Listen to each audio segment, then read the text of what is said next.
po natin na luto po tayo ng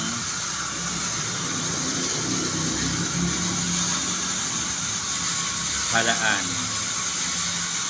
Kantang sayote na malunggay, luya, sibuyas, kamatis, onion spring, saka siling haba.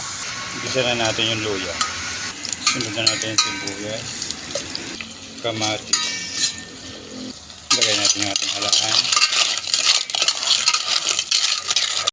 Lagay na rin yung sayote. Lagyan natin ng sabaw.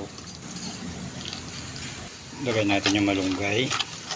Lagay na natin yung onion spring at yung ating sili. Yun, ito na po ang ating tinulang halaan. Ayan. Maraming salamat po sa Diyos sa panunood. Salamat po sa Diyos.